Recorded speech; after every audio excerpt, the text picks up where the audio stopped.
धरोहर में एक बार फिर आपका स्वागत है। और आज उस धरोहर के नजदीक लेकर चलने वाला हूं जो सागर जिले में है। यानी बात कर रहा हूं मैं राहतगढ़ की। राहतगढ़ के किले की जब बात करते हैं तो यहाँ इतिहास के पन्नों को पलटते हैं तो तमाम इतिहास नजर आता है।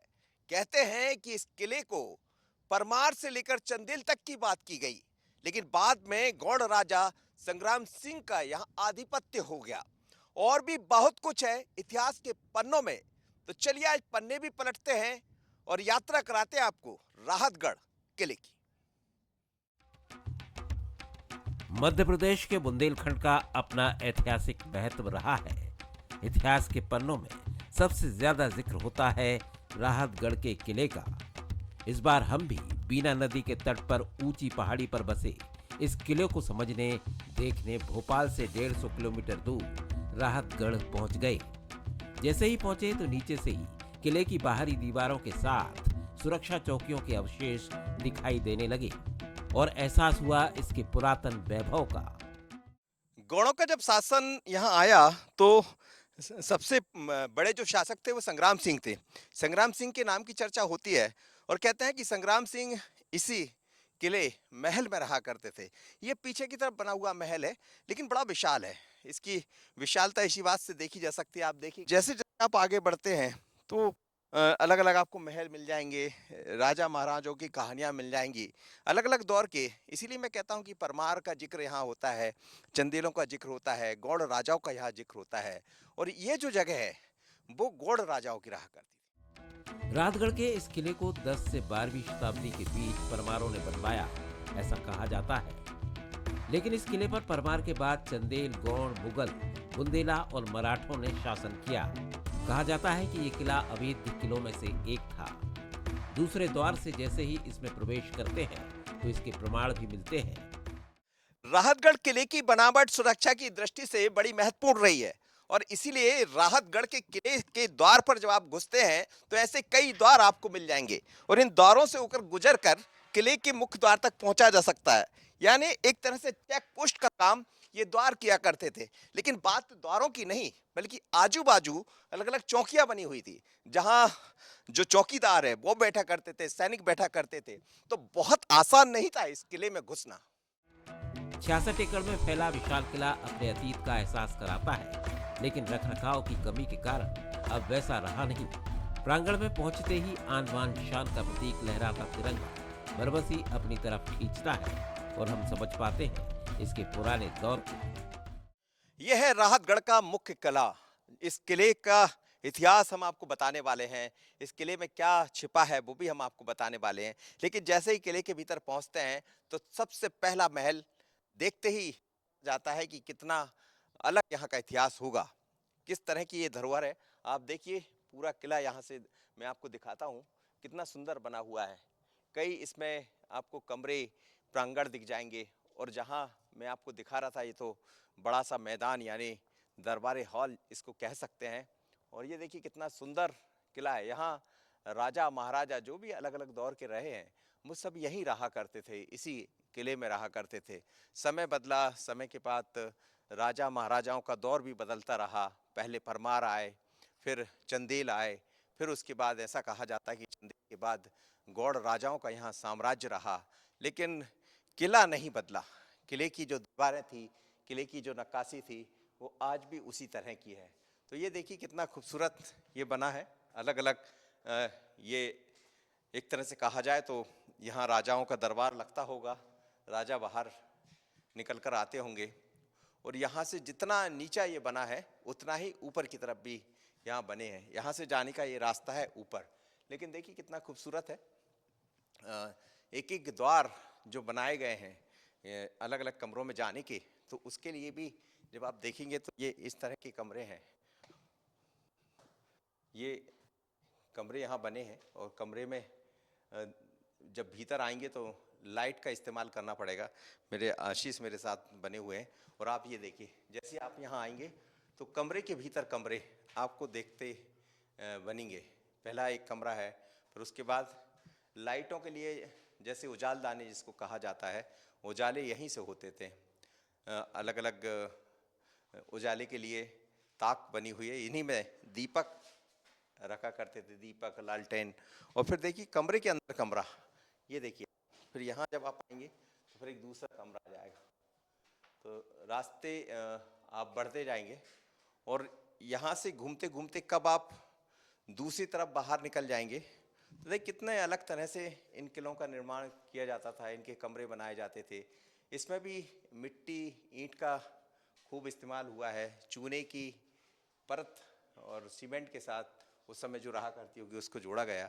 यहाँ से आप निकलेंगे तो दूसरी तरफ बाहर आ जाएंगे। तो इस किले में हम समझ रहे हैं, लेकिन ये तो किले के सिर्फ 2 कमरे थे।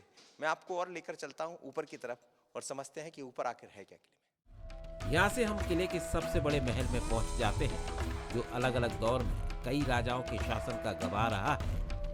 इसमें कई कमरे हैं, बड़ा प्रांगण है जहाँ राजाओं का दरबार लगता था, लेकिन अब यहाँ कुछ बंदरों की शरारतें हैं और किले को जानने समझने वालों का आना जाना। राहतगढ़ के इस किले पर गौड़ महाराजा संग्राम शाह का लंबा शासन रहा। कहा जाता है कि महारानी दुर्गावती और वीर नारायण की मृत्यु के बाद उनके उत्तराधिकारी राजा चंद्र शाह को गोंडवाना साम्राज्य का राजा बनाने के लिए अकबर को जो दुर्ग देने पड़े, उनमें से एक राहतगढ़ का किला भी था।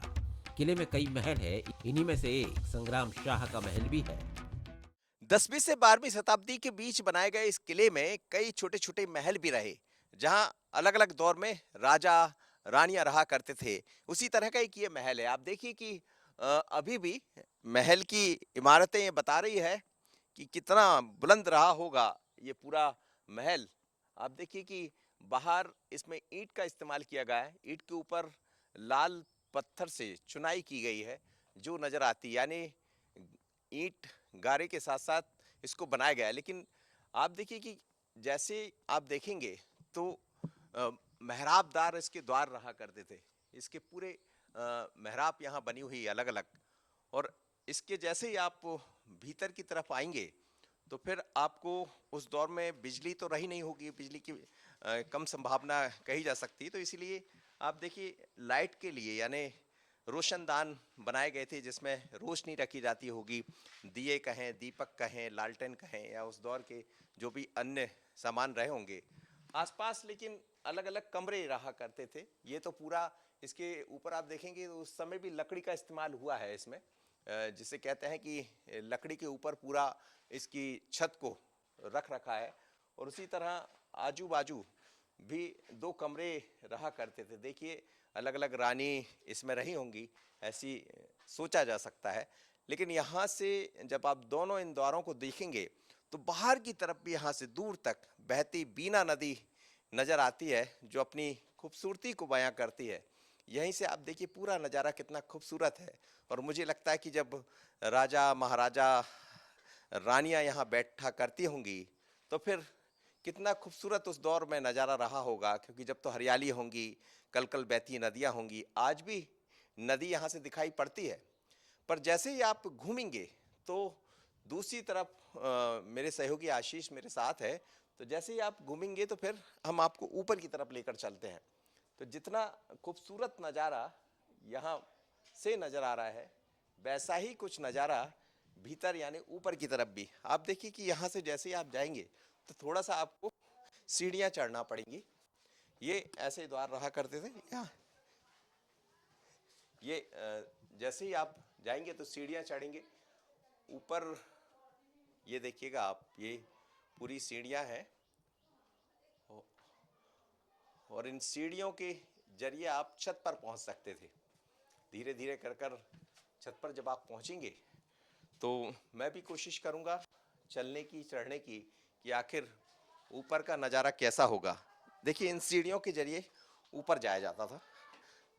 जो भी उस दौर के राजा महाराजा, राजा रानियां रही होंगी। लेकिन हर जगह लकड़ी का इस्तेमाल बहुत हुआ और लकड़ी भी कितनी अलग है कि आज तक आप उस लकड़ी को देख सकते हैं। और जैसे ही आप ऊपर पहुंचेंगे तो महल का फिर एक दूसरा स्वरूप आपको दिख जाएगा, बहुत ही खूबसूरत। यहाँ से आप पूरा नज़ारा देख सकते हैं, आसपास बने अन्य महलों को देख सकते हैं। और महत्वपूर्ण बात यह है कि ये पूरा किला एक दूसरे से जुड़ा है। यानी ये जो महल है, इस महल के आप देखेंगे तो एक के बाद एक आप पार करते जाइए तो आपको ये पूरा किले का जुड़ाव दिख जाएगा। यहाँ से जैसे ही आप आएंगे तो फिर इधर की तरफ जब आप आएंगे तो एक मुझे लगता है कि यहाँ दरबार लगता होगा। ये देखिए एक बड़ा सा बरामदा आ जाता है और इस बरामदे में बैठकर कहते हैं कि जब राजा महाराजा यहाँ अपना दरबार लगाया करते थे तो इसी बरामदे में बैठा करते होंगे। लेकिन इस किले में मेरे साथ चलते रहिए, यात्रा कीजिए, मजा आएगा आपको, क्योंकि यहाँ तो हर महल की अपनी एक कहानी है। महल के भीतर जाते ही कई तलघर भी दिखते हैं जो रहस्य से भरे पड़े हैं, जिन्हें समझा तो जा सकता है लेकिन वहां पहुंचा नहीं जा सकता। अंधेरे कमरों से उड़ती चमगादड़ और आवाजें रहस्य और बढ़ा देती हैं। ये पूरा महल रहस्यों से भरा है। यहाँ आवाजें आप सुन सकते हैं। आप देखिए कि अभी ढेर सारी आवाजें यहाँ, अब क्योंकि अब कोई रहने वाला है नहीं तो चमगादड़ों ने अपना इसको एक तरह से कहा जाए तो रहवास बना लिया है। लेकिन ये देखिए आप, छोटे छोटे कमरे रहा करते थे जिनमें बाहर की तरफ राजा महाराजा बैठा करते थे और भीतर की तरफ आज भी यहाँ चीजें दिखाई देती है। हल्का सा एक दूसरे तरह का एहसास भी होता है, क्योंकि कहते हैं कि, और ये देखिए पूरी गुम्बद की तरह ऐसे छोटे छोटे कमरे यहाँ रहा करते थे। कहते हैं कि इनमें पटरानियाँ रहा करती थी, महाराज राजाओं की जो पटरानियाँ हैं वो इनमें रहा करती थी। ऐसे एक नहीं कई कमरे इस पूरे महल में आपको मिल जाएंगे। यही नहीं, यहाँ से जैसे ही आप, ये तो वो है जो दिखाई देता, लेकिन किले के भीतर जैसा ये द्वार है तो इससे भीतर कहते हैं कुछ द्वार ऐसे हैं जिन्हें यहाँ से रास्ता था बाहर जाने का। जैसे आप इसमें जाएंगे, इससे बाहर ऊपर की तरफ आप चले जाएंगे, लेकिन उन रास्तों को बंद कर दिया गया। यानी यदि कोई आक्रमणकर्ता आता है तो ऊपर से ही उसकी सूचना नीचे की तरफ आ जाती थी और यहाँ से फिर दूसरी तरफ चली जाती थी। यहाँ के महलों में कई रहस्यमय स्थान भी है, यानी जिन्हें तलघर कहा जाता है। मैं एक तलघर में घुसने का प्रयास कर रहा था लेकिन वापस लौट आया हूँ, क्योंकि जा नहीं सकता वहाँ पर। जाऊँगा तो फिर लौट नहीं पाऊँगा। प्रयास यही होता है कि आपके लिए कुछ ऐसा लेकर आऊँ। जाने का प्रयास कर रहा था लेकिन अंधेरा है और तरह तरह की आवाज़ें यहाँ सुनाई दे रही, यानी रहस्यों से भरा। तो ये छोटी छोटी सीढ़ियाँ बनाया करते थे राजा महाराजा, भीतर तलघर हुआ करते थे। सजा का प्रावधान, यदि नीचे की तरफ किसी को ले गए तो फिर वो कभी वापस नहीं आता था, और इसीलिए मैं भी नहीं गया, क्योंकि मुझे तो वापस आना है। इस किले में रानी महल भी है जिसमें ऊपर नीचे कई कमरे बने हैं। ईंट गारे का इस्तेमाल करके इन्हें बनाया गया है। जब आते हैं तो कई कमरे आपको मिल जाएंगे और कमरे के साथ साथ दहलान आपको मिलेंगे, प्रांगण यहाँ मिलेंगे। यानी राजाओं का दरबार भी यहाँ लगता था। दरबार के साथ रानियों को रहने के लिए भी जगह बनी हुई थी। और आप देखिए कितना खूबसूरत बाहर की तरफ नज़ारा भी आप जब देखेंगे तो प्रकृति का सौंदर्य भी यहाँ से नज़र आता है। लेकिन उसके साथ ही एक तरह से कहा जाए तो लाइट का बहुत ख्याल रखा गया, रोशनी जिसे कहते हैं। जहाँ रोशनी नहीं होगी, पर जैसे आप देखेंगे तो यहाँ देखिए नक्काशी भी उस दौर की नज़र आती है छत के ऊपर। देखिए आप उस समय जिन भी कलर का रंगों का इस्तेमाल किया गया होगा वो आज भी यहाँ दिखाई देते हैं बहुत खूबसूरत तरीके से। कई देखिए कितने चित्र बने हुए हैं जिसमें नक्काशी है उस दौर की, और खूबसूरती बहुत अलग तरीके से, पेंटिंग जिसे कहा जाए, वो बनी गई। हर कमरे की यहाँ एक अपनी कहानी है। जितने कमरे से होकर आप गुजरेंगे तो बाहर की तरफ आप देखेंगे तो एक प्रकृति का नज़ारा हर एक रूम से, हर एक कमरे से। राजा रानी जब इस कमरों में रहा करते होंगे तो दोनों चीज़ें नज़र आएंगी। मतलब आपको रोशनी भी मिलेगी, रोशनी के साथ प्रकृति का सौंदर्य भी आपको नज़र आएगा।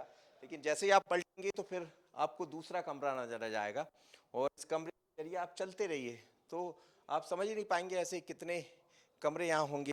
कुछ कमरे ऐसे हैं जो नज़र आते हैं, कुछ कमरे टूट चुके हैं अब धीरे धीरे कर कर।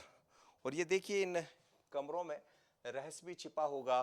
कई अब छतें टूट चुकी है तो इसलिए ये कमरे वैसे नहीं रहे, लेकिन यहाँ नीचे जाने के रास्ते भी आप देख सकते हैं, छोटे छोटे रास्ते बने हुए हैं जिससे होकर शायद यदि आक्रमण हो जाए तो भागने के स्थान भी बने हुए हैं कि किसी तरह हम बच निकले।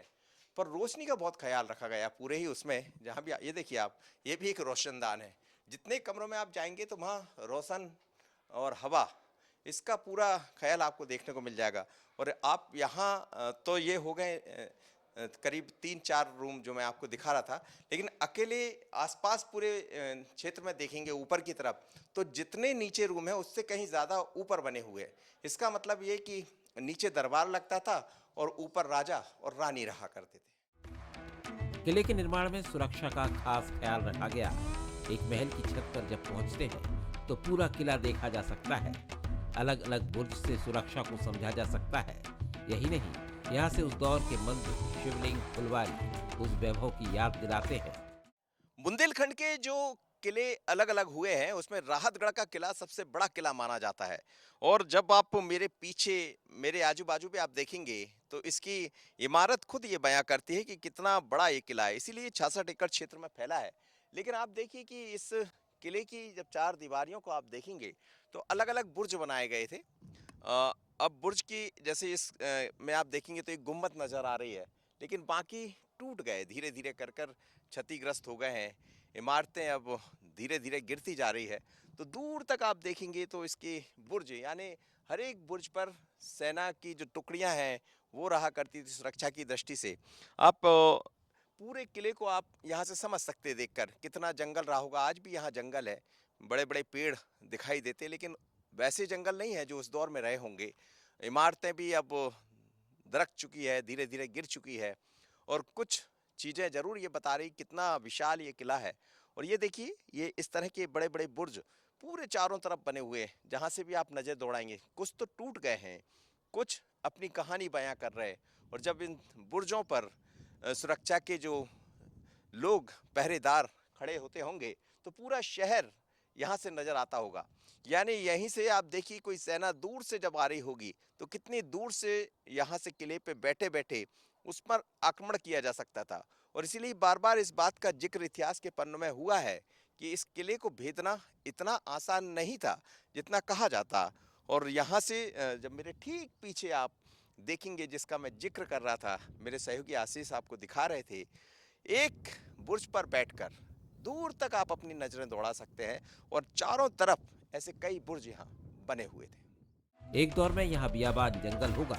इसी के बीच बना ये किला प्रकृति की सुरम्यता का सुखद एहसास कराता है। एक महल की खिड़की में जब हम बैठे तो गर्मी में ठंडी हवाओं ने मन को प्रफुल्लित कर दिया। जब मैं यहाँ पहुंचा हूँ तो भीषण गर्मी का दौर है। जैसे ही हम बाहर घूमते हैं तो हमें गर्मी का एहसास होता है, लेकिन किले के भीतर आने के बाद ऐसा लगता है कि क्या सोच रही होगी उन राजाओं की। मैं अब यहाँ से यदि देखता हूँ तो कितना खूबसूरत नज़ारा है, प्रकृति का सौंदर्य। और उस दौर में तो कुछ और ही अलग होगा, क्योंकि पानी होगा, जंगल होगा। और ऐसी कितनी खिड़कियाँ यहाँ से बनी हुई है, जहाँ से धीरे धीरे कर कर बहुत ठंडी ठंडी, कूल कूल हवाएं एहसास करा रही है कि प्रकृति से भी बड़ा प्यार रहा उस दौर के राजा महाराजाओं को। इसलिए प्रकृति के बीच में, यानी जंगल के बीच में, आप देखिए जितने भी किले आपको दिखेंगे, वो या तो पहाड़ियों पर होंगे या फिर ऐसे स्थान पर होंगे जहाँ बड़ा घनघोर जंगल रहा होगा। ये भी एक उसी का। और जब मैं यहाँ बैठा हूँ तो मेरे चेहरे पर ठंडी ठंडी हवाएं आ रही है, और एहसास ही नहीं हो रहा है कि गर्मी का दौर है। यानी राजा महाराजा रानी जब भी यहाँ शाम का वक्त होता होगा या सुबह का वक्त होता होगा, तो बैठकर एक खुशनुमा माहौल में यही एहसास करते होंगे कि प्रकृति भी क्या चीज़ है। ब्रिटिश काल में ये किला अंग्रेजों के अधीन था, जिसका संचालन भोपाल रियासत से होता था। कहा जाता है कि क्रांतिकारियों ने इस किले पर अधिकार कर लिया था, बल्कि इसका असर आसपास भी हुआ था। खुरई, खिमलासा, मालथुन सहित समूचे बुंदेलखंड में अंग्रेजों के खिलाफ बगावत का गवाह भी राहतगढ़ किला बना। हालांकि इसी बीच क्रांति का दमन करने ब्रिटिश सरकार ने अपने सबसे काबिल शातिर अफसर जनरल ह्यूरोस को भारत बुलाया, जिसका सामना बुंदेलखंड के योद्धाओं से हुआ था। इस तरह इस किले से कई कहानियां जुड़ी हैं। इतिहास के पन्नों में 24 क्रांतिकारियों को फांसी देने का भी जिक्र है, और फांसी का वो स्थान आज भी मौजूद है। तो जैसे ही आप ऊपर आते हैं तो फांसी महल में पहुंच जाते हैं। कहते हैं कि यहाँ फांसी दिया करते थे। और एक बार तो ऐसा मौका भी आया जब 24 सैनिकों को एक साथ फांसी दे दी गई। और ये वो स्थान है जहाँ से आप देखिए कि लोगों को लटका दिया जाता था। नीचे की तरफ जो गड्ढा बना है, जैसे कुआं जैसा जो आपको नजर आता है, इसमें लोगों को सीधे लटका दिया जाता था और लटका कर फांसी दे दी जाती थी। कितने ही लोग उस दौर में पता नहीं कितने ऐसे लोग रहे होंगे जिन्हें यहाँ से फांसी दी गई होगी। कहते हैं कि रात में आज भी यहाँ किलकारियाँ गूंजती है। लोग यहाँ आते नहीं हैं, हालांकि मैंने आने का दुस्साहस किया और मैं यहाँ पहुँचा। मेरे साथ सहयोगी मेरे आशीष खरे हैं, कुरैशी हैं जो हम यहाँ लेकर आए हैं। वो लोग भी सब यहाँ पहुँच गए क्योंकि मैं ये समझना चाह रहा था कि आखिर वो कौन सा स्थान होगा जहाँ फांसी की चीख आज भी गूंजती है। और जब जैसे ही फांसी दे दी जाती थी, आदमी की मौत हो जाती थी, तो फिर यहीं से उसको ये देखिए आप सामने नदी नजर आ रही है, बीना नदी यहाँ से दिखती है। इसी नदी के तट पर बने और इस नदी का जो क्षेत्र है, इसी नदी में फिर लोगों को फेंक दिया जाता था, ऐसा कहते हैं, मछलियों को चुनने के लिए। तो बहुत रहस्यमय है पूरा किला। किले में ऐसी तमाम कहानियाँ छिपी है। कुछ कहानियाँ मैं समझ पा रहा हूँ, कुछ आपको समझा पा रहा हूँ, पर धरोहर का मकसद भी यही होता है कि धरोहर को भी आप समझें, इतिहास को भी आप जानें, क्योंकि पता नहीं क्या क्या छिपा है मध्य प्रदेश के इन रहस्यमयी किलों में। हम जब भी किसी किले में गए हैं तो वहाँ के खजाने का जिक्र जरूर होता है। यहाँ भी एक तालाब है जिसमें कहा जाता है कि खजाना छिपा है।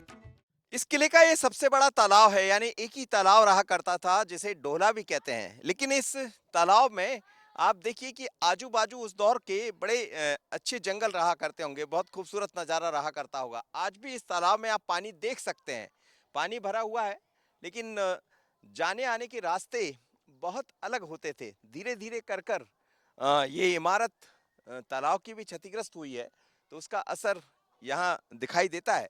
लेकिन आप देखिए कि किस तरह सीढ़ियाँ बनाई गई थी और इन सीढ़ियों के जरिए राजा महाराजा यहाँ आया करते थे। पर इस तालाब के पानी की एक और किंवदंती है। कहते हैं कि इस तालाब में ही रहस्य छिपा है, रहस्य छिपा है खजाने का, और खजाने की चाबी किसी मछली के पास रहा करती थी, ऐसा यहाँ के लोग कहते हैं। अब वो मछली कहाँ है, खजाना कहाँ है, और आज तक इसके भीतर कोई नहीं जा पाया। कहते हैं कि इतना गहरा पानी है और हो सकता अलग अलग किले में जब हम पहुंचते हैं तो वहाँ ये भी दिखाई देता है कि वहाँ के रहस्य को, वहाँ के खजाने को लोगों ने खोजने की खूब कोशिश की है। और अभी भी देखिए आप कितना ये पानी जब गहराई से यहाँ देखते हैं तो बहुत गहरा पानी दिखाई देता है। सीढ़ियाँ लगी हुई है, इन सीढ़ियों के जरिए राजा महाराजा, राजा रानी जो भी रहा करते होंगे, वो इन सीढ़ियों के जरिए, जैसे अभी भी लोग आते आपको नजर आ रहे हैं, लोग आते हैं नीचे तक जाते हैं, खतरा है नीचे जाना, लेकिन लोग दूर से आकर इसको देखते हैं, निहारते हैं और खोजते हैं उस रहस्य को, खोजते हैं उस खजाने को कि शायद खजाने में कुछ हमें भी मिल जाए। लेकिन कई आए, कई चले गए, पर खजाना किसी को नहीं मिला। हर किले की यही कहानी है। आखिर वो खजाना छिपा कहाँ है? तो लोग कहते हैं इसी तालाब में छिपा है। राहतगढ़ का ये किला धीरे धीरे अपने वैभव को खो रहा है। जरूरत है इस धरोहर को संभालने की, जिससे पर्यटन तो बढ़ेगा ही, हमारी विरासत भी बची रहेगी। पूरे किले को हमने बहुत बारीकी से समझा, जाना कि आखिर कितनी अलग है ये धरोहर। यहाँ कई रहस्य छिपे हैं, यहाँ कई राजाओं का जिक्र होता है, अंग्रेजों का जिक्र होता है, सिंधिया घराने का जिक्र होता है। लेकिन उससे पहले जब शुरुआत हुई तो परमारों का जिक्र यहाँ बहुत हुआ है, क्योंकि किले को बनाने वाले वही थे। लेकिन इतने रहस्य, इतनी अलग बातें जो मुझे किसी और किले में देखने को नहीं मिली। तो राहतगढ़ के किले की कहानी को यहीं हम विराम देंगे, लेकिन अगली बार फिर मुलाकात होगी किसी नई धरोहर में। मेरे सहयोगी आशीष खरे के साथ मुझे दीजिए इजाजत। नमस्कार।